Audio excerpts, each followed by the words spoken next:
Sekarang banyak sekali penerjemahan ayat-ayat Al-Quran dan hadis ini dikelirukan untuk membela paham tertentu atau untuk menetapkan hukum tertentu. Yang kita sebut hukum Islam itu sebetulnya bukan hukum Tuhan. Itu hukum ulama atau para ulama yang dinisbahkan kepada Tuhan atau kepada Rasulnya berdasarkan penafsirannya. Bismillahirrahmanirrahim.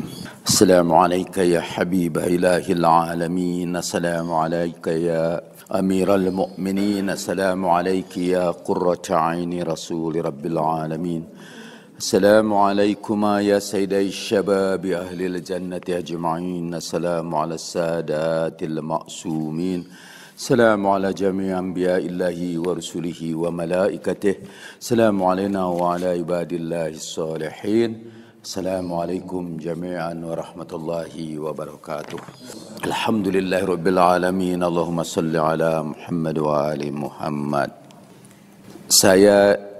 Kali ini saya ingin memperingati Maulid Nabi dengan membacakan dua hadis. Satu diriwayatkan oleh ahli sunnah dari Abi Hurairah. Nah, pasti Anda yakin ini pasti ahli sunnah. Yang kedua dari Ahlul Bait, dari Abil Faraj Muhammad bin Ahmad Al-Maki dalam kitab Al-Manaqib Al-Mazkur. Kalau yang di atas itu kalau nggak salah dalam Sahih Muslim. Untuk mempersingkat pembicaraan, saya terjemahkan langsung saja. Ada seorang Arab dari dusun, dalam bahasa Arabnya disebut A'rab. Arab dari dusun, Arab dari padang pasir, Arab yang biasanya nomaden, tidak mempunyai tempat tinggal yang tetap. Nah, seorang A'rabi, seorang Arab dari dusun mendatangi Nabi sallallahu alaihi wasallam, meminta pertolongan kepadanya dalam satu urusan. Lalu Nabi sallallahu alaihi wasallam memberikannya kepadanya sesuatu. Lalu Nabi bertanya, "Apakah aku cukup berbuat baik kepadamu? Ahsantu ilaik?" A'rabi itu berkata, "Belum. Engkau belum berbuat baik kepadaku." Maka orang-orang Islam, kaum muslimin di sekitar Rasulullah marah karena kelakuannya yang tidak sopan. Dan mereka bermaksud untuk mengeroyoknya, ayyakumu ilaih. Lalu Nabi SAW berkata kepada mereka, "Tahanlah dirimu." Setelah itu Nabi berdiri mendatangi rumahnya dan mengundang orang A'rabi itu ke rumahnya. Dan ia berkata, "Engkau datang meminta kepadaku dan aku berikan kepadamu. Lalu engkau katakan apa yang engkau katakan." Lalu Rasulullah menambah pemberiannya. Rasulullah bertanya lagi, "Apakah aku sudah berbuat baik kepadamu?" Kata orang A'rabi itu, "Na'am, fajazakallah min ahlin wa ashirin khaira." Betul, semoga Allah memberikan balasan dalam rumah tangga dan keluarga dengan segala kebaikan. Lalu Nabi berkata kepadanya, "Sesungguhnya engkau sudah datang menemui kami dan engkau meminta bantuan kepada kami dan kami berikan bantuan itu kepadamu. Tapi engkau katakan apa yang engkau katakan itu. Sedangkan dalam diri para sahabatku kepadamu ada rasa tidak enak karena perlakuanmu. Nanti kalau engkau datang menemui sahabat-sahabatku, katakan apa yang engkau katakan kepadaku tadi, yaitu na'am fajazakallahu khairan." Coba katakan kepada mereka supaya hilanglah apa yang ada dalam hati mereka, hatta yadhhaba an sudurihim. Baik, kata dia. Kemudian Ketika orang Arabi itu datang, Rasulullah Shallallahu Alaihi Wasallam berkata, Inna sahibakum kana ja'ana fasa'alna fa'atayna faqala ma qala wa inna qad da'awnahu fa'ataynahu faz'ama annahu qad radiya kadzalik. Akadzalik? Sahabat kalian ini sudah mendatangi kita lagi. Dulu dia sudah minta kepada kita dan kami berikan kepadanya. Lalu ia mengatakan apa yang ia katakan. Kita sudah mengundang dia dan kita beri apa yang dia inginkan. Dan dia sudah merasa ridho dengan pemberian kita. Akadzalik? Apa memang begitu? Kata orang Arabi itu. Na'am. Fajazakallah min ahlin wa ashirin khaira. Kemudian Abu Hurairah berkata, Faqala Nabi sallallahu alaihi wa alihi wasallam, Rasulullah berkata, Inna mithli wa mithla hadzal a'rabi kamathali rajulin kanat lahu naqatun fasharadat alaihi fatba'aha an-nas falam yaziduha illa nufura. Perumpamaanku dan perumpamaan orang A'rabi ini seperti perumpamaan seorang lelaki yang punya unta, terus untanya meninggalkan dia. Lalu manusia yang mengikuti dia, tapi unta itu terus-menerus lari. Maka berkatalah pemilik unta itu, biarkan dia dan untaku, karena aku lebih sayang kepadanya dan lebih tahu tentang keadaannya. Fatawajjaha ilai sahibun naqah, lalu pemilik unta itu mengejar dia, fa'akhadalaha, dan membawanya. Fada'aha hatta ja'at wastajabat, dipanggilnya unta itu sampai unta itu datang dan menjawab panggilan tuannya. Wasyadda 'alaiha rihlaha wastawa 'alaiha, dan ia memperkuat ikatannya dan menyempurnakan ikatan itu. Walau anni ata'tukum haitsu qala ma qala dakhalan nar.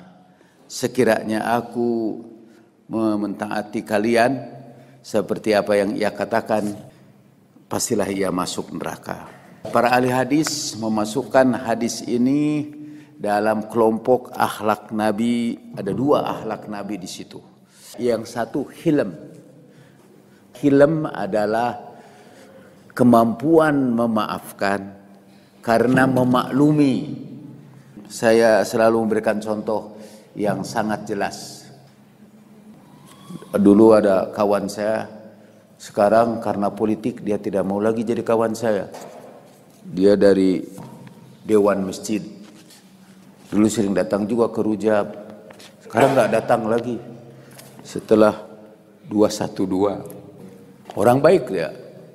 Selain baik, dia ini jagoan juga. Jagoan itu juga orang baik kan. Ketika pertama kali dia jadi pegawai negeri, dia memakai seragam pegawai negeri yang bagus, baru disetrika, baru jalan keluar rumah, dia dilempari dengan nasi bungkus yang kotor rupanya di tempat sampah, dilempari. Bajunya itu kotor. Wah, dia sudah langsung mau meloncat memukuli dia. Berarti orang melemparnya itu menyeringai. Gitu. Seluruh kemarahannya hilang dan dia tidak melakukan apa-apa. Dia maafkan karena tahu bahwa yang melemparinya itu orang gila. Nah, mengetahui bahwa dia orang gila itu kita sebut hilm. Hilm itu kemampuan memaafkan karena kita memaklumi orang itu. Mengubah cerita kita tentang orang itu. Cerita yang pertama, orang yang melempari itu orang jahat. Cerita yang kedua, orang itu orang gila. Kemarin ada rombongan dari UNJ, Universitas Negeri Jakarta. Anak-anak muda lah. Program studi pendidikan agama bagian teologi Islam. PAI, jadi ada pendidikan agama Islam tapi dari Universitas Umum, di Universitas Negeri Jakarta. Ditugaskan oleh dosennya. Kemudian saya diundang oleh Pak Maran itu. Ada pertanyaan pertama, kalian tahu siapa dia? Enggak. Gitu. Ini Pak Jalaluddin Rahmat. Kalian tahu Pak Jalaluddin Rahmat? Enggak. Gitu. Saya sebagai orang terkenal, wah saya sampai tidak tahu itu Jalaluddin Rahmat. Ya mungkin mahasiswa baru, tapi segera setelah itu saya memaklumi. Dan kemudian mereka mengajukan pertanyaan-pertanyaan yang mungkin sudah diberitahu oleh dosennya, sangat standar. Di antara pertanyaan itu, bagaimana pendapat Bapak tentang perilaku orang Syiah yang suka memukul-mukul kepalanya dengan pedang? Standar biasa juga orang yang menyerang Syiah tanya seperti itu. Apakah betul bahwa orang Syiah itu kalau berpuasa mereka akan membunuhi Sunni? Wah, saya harus memaklumi bahwa mereka ini baru mungkin pengetahuan agamanya juga tidak tahu. Karena saya baca ayat-ayat Al-Quran aja, saya hentikan ayat Quran itu supaya dilanjutkan oleh mereka, nggak ada yang melanjutkan.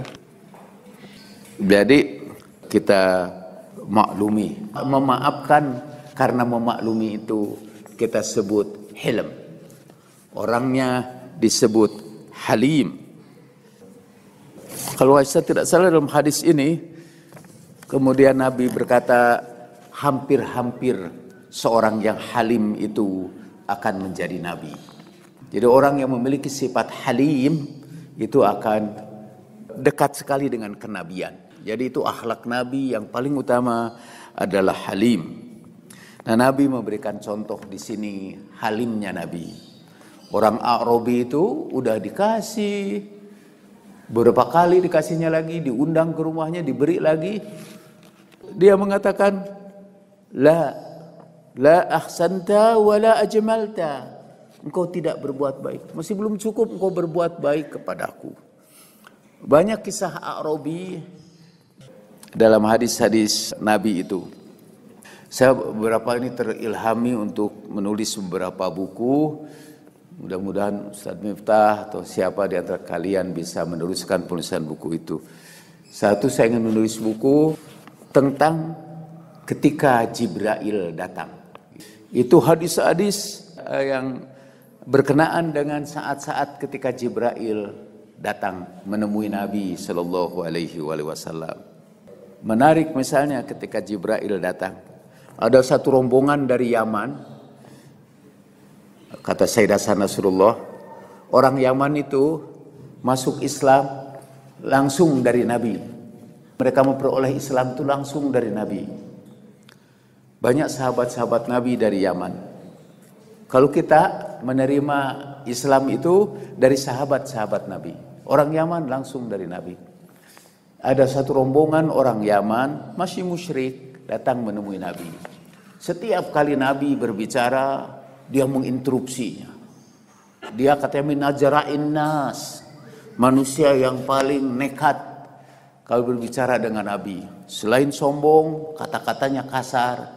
Sampai Nabi Sallallahu Alaihi Wasallam juga murka. Kata fataghayyara wajhun Nabi Sallallahu Alaihi Wasallam, wajah Nabi berubah dan ada urat di antara kedua matanya membengkak gitu, menjadi besar, menandakan bahwa beliau marah. Beliau tundukkan kepalanya menahan kemarahannya. Tiba-tiba ja'a Jibril, datanglah malaikat Jibril. Ya Muhammad sallallahu alaihi wasallam, Allah menyampaikan salam kepadamu dan memberitahukan kepadamu bahwa orang itu, orang yang sombong, pemarah, tukang interupsi itu di tengah-tengah kaumnya adalah orang yang sangat dermawan. Dia senang membantu orang yang kesusahan. Diberikanlah contoh-contoh kedermawanan dia. Lalu Nabi mengangkat wajahnya dan mukanya ceria. Lalu Nabi berkata kepada dia, demi Allah, sekiranya Jibril tidak datang kepada aku tadi, aku akan melakukan kepadamu kekerasan yang tidak suka aku lakukan. Tapi baru saja Allah memberitahukan kepada aku bahwa engkau orang dermawan. Seluruh kemarahan Nabi itu hilang. Apa Tuhan kamu mencintai orang yang dermawan? Benar. Dan aku mencintai orang yang dermawan.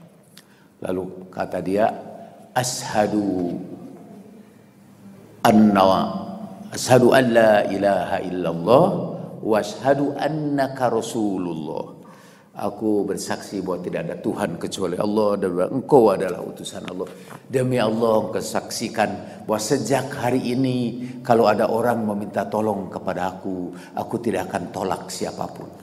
Demi Allah, kalau aku tidak akan menolak siapapun setelah peristiwa ini. Rasulullah itu sangat mencintai orang dermawan. Begitu cintanya sampai yang dimurkai pun hilang. Hilang kemurkaan Rasulullah karena akhlaknya yang buruk apabila dia dermawan. Itu ketika Jibril datang. Pernah setelah perang Khaybar, Rasulullah menetapkan hukuman mati kepada orang Yahudi yang mengkhianati Nabi sampai 3 kali. Itu orang-orang sekarang, orang-orang Kristen, orang Yahudi yang anti-Islam, untuk membangkitkan Islamofobia, untuk membangkitkan ketakutan terhadap orang Islam, sering bercerita bahwa Nabi pernah menghukum orang Yahudi dan semuanya dihukum mati. Kecuali, jadi ketika sampailah akhirnya kepada seorang lelaki dari Yahudi itu dan sudah siap dibunuh, Faja'a Jibril, lalu Jibril datang kepadanya dan Jibril mengatakan, Khalli sabilah, lepaskan dia, karena dia itu orang fa innahu sahi, dia ini orang yang dermawan di tengah-tengah kaumnya. Lalu Nabi bebaskan dia, dan orang Yahudi itu pun kemudian masuk Islam, hampir mirip dengan orang Arabi itu. Mungkin bagus juga kita buat satu ini, kumpulin hadis-hadis Faja'a Jibril yang memberikan pelajaran kepada kita.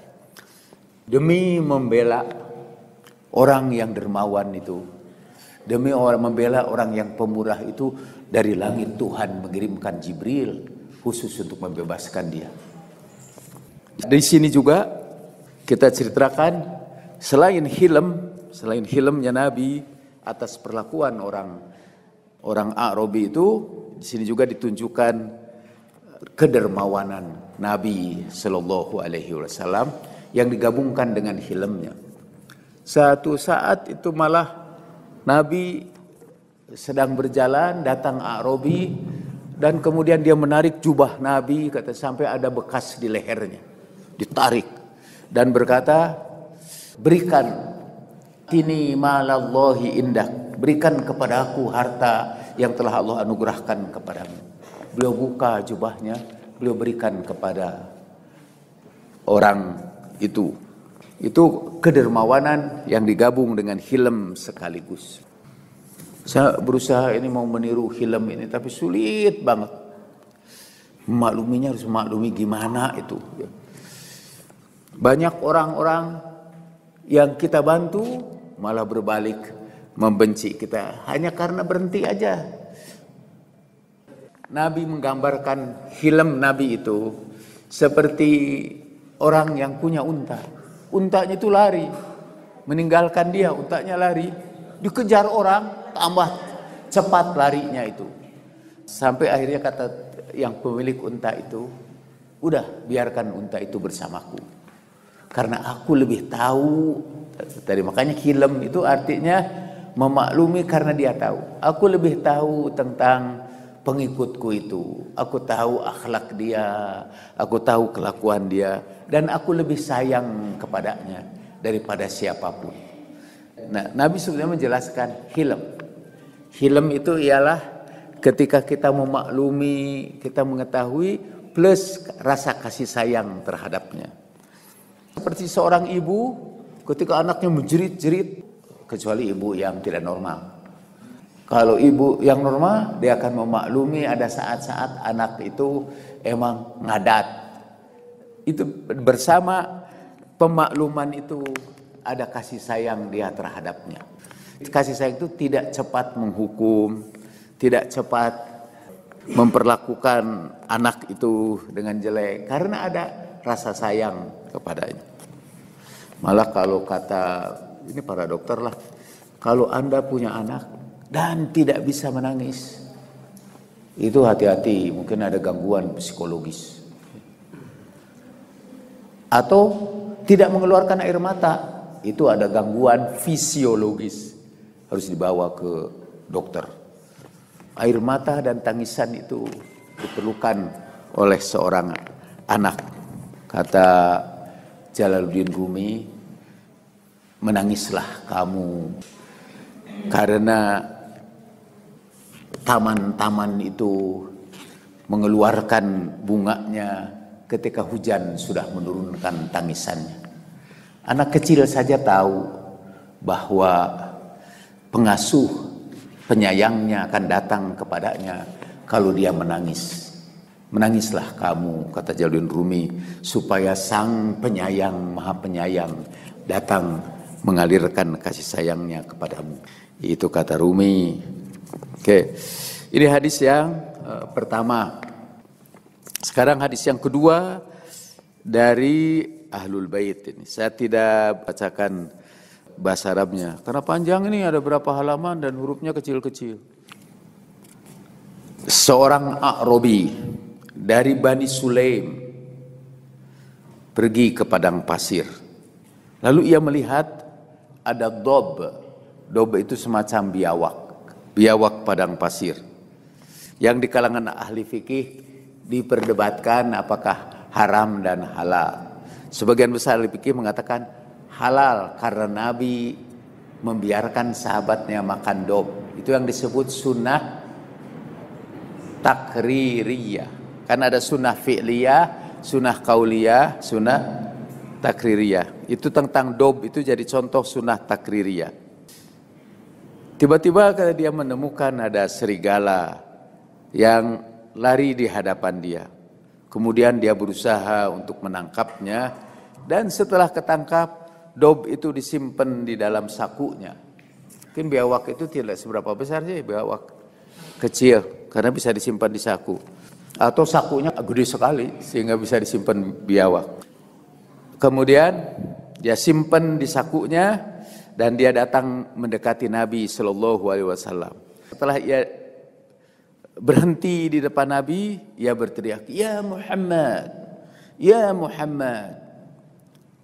Dan termasuk akhlak Nabi Shallallahu Alaihi Wasallam, apabila dikatakan ya Muhammad, ia berkata ya Muhammad. Apabila dikatakan kepada ya Ahmad, ia berkata ya Ahmad. Apabila ia dipanggil ya Abul Qasim, ia berkata ya Abul Qasim. Apabila ia dipanggil ya Rasulullah, Rasulullah berkata labbaik wa sa'daik wa tahallala wajhu. Wajah Nabi itu bersinar-sinar karena kegembiraan. Labbaik wa sa'daik. Labbaik, untuk Anda ketahui, itu panggilan penghormatan dari seorang kalau memanggil orang lain. Kalau sekarang di DPR dan di mana-mana, labbaik itu dipakai kata siap. Ustadz, kami undang untuk datang pada pernikahan kami. Siap. Gitu. Saya dari dulu tidak pernah mengucapkan kata siap, baru setelah jadi anggota DPR aja. Dalam bahasa Arabnya itu labbaik. Ada orang di media sosial mengatakan bahwa orang Syiah itu musyrik karena dia mengucapkan labbaiknya itu kepada Imam Husain. Labbaika ya Husain. Pada orang Arab tidak kepada Imam Husain saja mengucapkan labbaik. Kepada Ustaz Abu Ali juga, itu putra-putranya mengucapkan labbaik. Labbaik, Abah labbaik. Itu putra-putra Ustaz musyrik semua. Karena labbaik itu katanya pada waktu haji itu hanya untuk Tuhan. Emang benar kita datang memenuhi panggilan Tuhan, labbaik Allahumma labbaik labbaik la syarika lak. Itu karena salah penggunaan kata-kata. Saya sekarang ini karena lagi menulis buku baru lagi, retorika, saya jengkel sekali betapa sering orang salah menggunakan kata-kata dan menghakimi orang lain karena kesalahan penggunaan kata-kata. Saya menerima WhatsApp dari seorang ibu. Katanya ada ustadz menjelaskan tidak boleh minta oleh-oleh. Kalau orang bepergian jauh atau melakukan umroh atau haji, jangan minta oleh-oleh. Karena ada hadis Nabi diriwayatkan dalam Sahih Muslim, barang siapa yang meminta-minta, kurung dalam kurungnya, oleh-oleh. Di dalam hadisnya tidak ada itu minta oleh-oleh. Barang siapa yang meminta-minta, kurung oleh-oleh, maka kata pada hari kiamat wajahnya akan digelapkan. Jadi haram bagi kalian meminta oleh-oleh dari orang yang pergi jauh atau orang yang berangkat jauh, karena nanti akan digelapkan wajahnya di hari akhirat. Jadi kalau ada orang yang pergi, jangan minta oleh-oleh, tapi katakanlah doa kita mudah-mudahan selamat pulang gitu. Nah si ibu itu bingung karena dia memang lagi menunggu oleh-oleh. Nah kalau oleh-oleh itu haram, meminta-mintanya dikemanakan ini oleh-oleh itu? Dia tanya sama saya. Sebelum saya berangkat ke Swiss kemarin, saya bilang ada sama cucu-cucu itu, kamu itu mau menunggu kedatangan diri saya atau kedatangan oleh-oleh saya? Mana? Bingung itu cucu-cucu. Lalu ada yang berkata ya I'd like to see your presence. Ya kehadiran akilah lebih diharapkan. Benar, saya bilang. Kalau kamu mengharapkan kehadiranku, aku akan datang seperti biasa. Kalau kamu mengharapkan oleh-olehku, kamu bukan lagi cucu-cucu. You are no longer my kid. Itu karena saya belum dapat hadis itu. Kalau dapat hadis itu, qala Rasulullah sallallahu alaihi wasallam ya. Lalu diterjemahkan secara keliru. Sekarang banyak sekali penerjemahan ayat-ayat Al-Quran dan hadis ini dikelirukan untuk membela paham tertentu atau untuk menetapkan hukum tertentu. Yang kita sebut hukum Islam itu sebetulnya bukan hukum Tuhan. Itu hukum ulama atau para ulama yang dinisbahkan kepada Tuhan atau kepada Rasulnya berdasarkan penafsirannya. Dari riwayat ini Rasulullah itu ternyata sangat bahagia, sangat senang kalau dia panggil Rasulullah. Kalau kita memanggilnya Rasulullah, daripada ya Muhammad, ya Ahmad, sampai ditegur itu di dalam Al-Quran. Karena mereka teriak-teriak di hadapan Nabi, ya Muhammad, min wara'il hujurat. Ayatnya di dalam surat Al-Hujurat. Wala tajharu lahu bil qawli kajahri ba'dikum biba'din an tahbatu a'malakum wa antum la tash'urun. Janganlah kamu memanggil Rasulullah seperti kamu memanggil sesama kamu. Nanti hapus amal-amal kamu. Pasti kamu tidak merasakannya. Saya seringkali tidak enak, bukan karena pura-pura soleh, kalau mendengar para ustadz Muhammad gitu, dia nyebutnya itu. Coba kita dengar, ngapain memperingati maulid Muhammad? Muhammad itu kan belum Islam itu. Ketika ia lahir, katanya gitu, memperingati kelahiran itu Muhammad belum jadi nabi. Itu kata Muhammad meluncur dengan mudah. Saya pernah, buku saya dikritik oleh, dulu ada doktor ahli statistik, buku saya dikritik karena katanya kata ahli di dalam buku saya, memang dia ahli statistik, jadi dia ngukur semua dengan itu. Kata ahli itu lebih banyak dari kata Muhammad di dalam buku saya.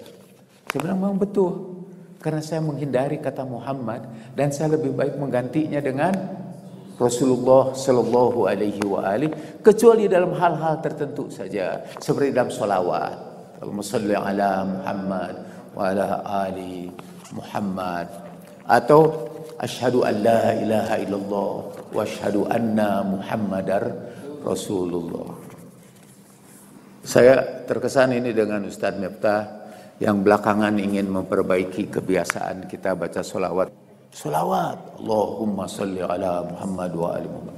Ustadz Miftah sekarang datang dengan Allahumma salli ala Sayyidina Muhammad wa ala ali Sayyidina Muhammad. Mengikuti adab saudara-saudara kita yang tidak berani menyebutkan nama Muhammad secara langsung kecuali didahului oleh Sayyidina. Waktu itu kita sebetulnya berbicara, cuma saya tidak paham, kata Miftah. Tapi di dalam azan, jadi menurut pendapat itu sangat tidak sopan kalau kita mengucapkan Muhammad tanpa Sayyidina. Dan saya setuju Bang. Karena Miftah mengatakan tidak apa-apa sebetulnya tanpa Sayyidina juga, karena dalam azan sambil teriakan lagi ke seluruh kampung, asyhadu anna Muhammadan, kan tidak ada asyhadu anna Sayyidana Muhammad, tidak ada. Tapi saya setuju memang kalau kita tidak mengganti Muhammad itu dengan Rasulullah, sebaiknya kita pakai Sayyidina. Allahumma salli ala Sayyidina Muhammad wa ala ali Sayyidina Muhammad. Dalam buku itu emang saya lebih banyak menyebut Rasulullah. Anda dengarkan, saya jarang sekali saya menyebut nama Rasulullah itu, kecuali tadi dalam sholawat. Saya membacakan hadis-hadis Nabi. Mudah-mudahan dengan itu Rasulullah berkata, labbaik wa sa'daik wa tahallala wajhuh. Mudah-mudahan Rasulullah menyambut panggilan kita dengan labbaik wa sa'daik, dan wajahnya memancarkan kegembiraan. Kita kembali lagi kepada orang Arabi yang bawa biawak itu di dalam sakunya. Dia memanggil-manggil, ya Muhammad, ya Muhammad. Sama seperti beberapa ulama sekarang juga kan. Kalau meriwayatkan Nabi menyebut namanya tanpa penghormatan sama sekali, bahkan tanpa sallallahu alaihi wa alihi wasallam. Dan biasanya itu ustadz-ustadz itu emang baru menggapai agamanya itu sebagian kecil aja. Ketika orang Arab itu memanggil ya Muhammad, faqala lahu Nabi sallallahu alaihi wa alihi, ya Muhammad, ya Muhammad. Nabi memanggil lagi dengan ya Muhammad, ya Muhammad. Kemudian orang Yahudi itu berkata, anta sahirul kadzdzab alladzi ma azlatil khadra wala aqalatil ghabra min dhi lahjatin huwa akdzabu minka.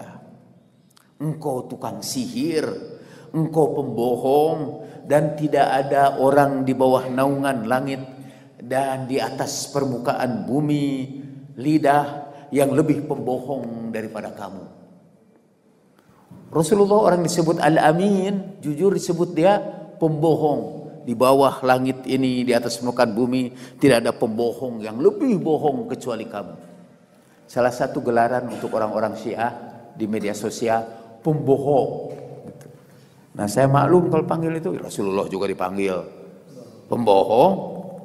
Kita malah harus bangga karena mengikuti teladan Nabi Sallallahu Alaihi Wasallam. Engkau pembohong, lalu engkau mengaku bahwa engkau diutus ilal aswad wal abyad, kepada manusia baik yang hitam maupun yang kulit putih, demi Lata dan Uzza.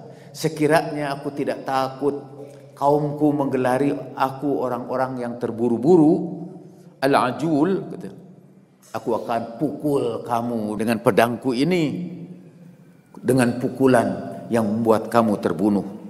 La darabtuka bisayfi hadza dorbatan aqtuluka biha fa asudu bikal awwalin wal akhirin, sehingga aku menjadi pemimpin dari orang terdahulu dan orang yang kemudian. Katanya, fawathaba ilaihi Umar ibn al-Khattab.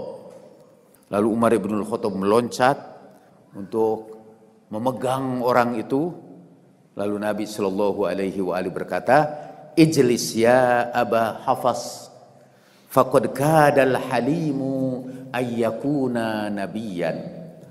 Duduk hai Abu Hafs, yaitu gelaran untuk Umar bin Khattab, karena kadang-kadang seorang seringkali atau hampir-hampir orang yang halim itu menjadi nabi. Umar mencontohkan lawan dari halim, yaitu segera marah, meloncat, dicaci maki seperti itu, tapi Nabi diam saja. Itu karena dia hilim, dan karena itu Nabi menegaskan qad kadal halimu ayyakuna nabiyyan. Cerita tentang Nabi dengan dob itu memang terkenal di kalangan ahlul bait. Kisah Nabi bersama dob itu nanti kita akan ceritakan lebih lanjut pada waktu yang akan datang. Pada contoh ini sekali lagi Nabi dicontohkan sebagai orang yang sangat halim, yang sangat pemaaf karena dia memaklumi. Ini nanti berlanjut, akhlak ini dilanjutkan oleh para imam. Sampai salah seorang imam saking halimnya dia digelari Kazim, yaitu Imam Kazim, imam yang ketujuh ya. Nah, benar di sini ternyata ada Syiah. Kazim artinya orang yang menahan amarahnya.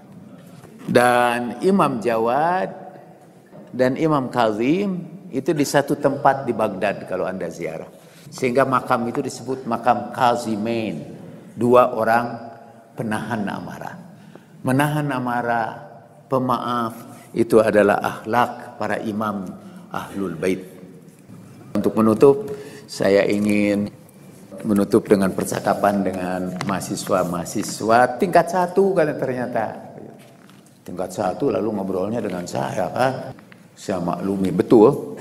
Lalu dia, Pak, bagaimana sikap Bapak kepada orang-orang yang menyakiti hati Bapak, yang mencaci maki orang-orang Syiah? Di media sosial setiap saat ada caci maki terhadap Syiah. Bagaimana Bapak menghadapinya? Lalu saya ingat cerita Ustadz Syam. Dahulu saya diskusi pertama Sunnah Syiah di Makassar. Dan ada seorang pembicara yang mencaci maki saya dari alif sampai ke iya. Dari alfa sampai omega. Minal alif ilal ya. Lalu saya menjawab. Kata Syam, kalau saya tidak salah, jawaban saya begini. Saya bisa mencaci maki Bapak lebih kasar lagi dari ini. Tapi Nabi yang saya cintai tidak mengajarkan akhlak seperti itu. Ada seorang yang datang ke situ, menurut cerita Syam, sebetulnya dengan maksud memusuhi saya, tapi kembali singkatnya cerita, akhirnya dia jadi ijabi. Itu karena film saya. Jadi kami tidak akan membahas kecaman dengan kecaman. Karena Nabi dan para imam kami mengajarkan kami untuk film. Lalu saya beri contoh ketika para pengikut Imam Ali tidak tahan dengan caci makian dari para pengikut Muawiyah. Lalu mereka akhirnya balas dengan caci maki lagi. Itu bisa dibaca dalam kisah Hujur bin Adi. Lalu Imam Ali menegur mereka, jangan balas cacian makian lagi. Ada yang bisa Anda bawa? Saya bilang untuk pulang ke rumah. Ucapan dari Imam Ali, jadilah kamu sekuntum bunga yang tetap menyebarkan wewangian walaupun kepada tangan yang meremas-remasnya. Orang-orang Syiah adalah orang-orang yang ingin berusaha seperti kuntum-kuntum bunga yang menyebarkan wewangian walaupun di tangan yang meremas-remasnya. Itu usaha kita. Kalau kita berhasil, alhamdulillah. Kalau kita tidak berhasil, juga alhamdulillah. Karena kita berada menuju ke situ. Wa ma taufiqi illa billah, alaihi tawakkaltu wa ilaihi unib. Wassalamualaikum warahmatullahi wabarakatuh.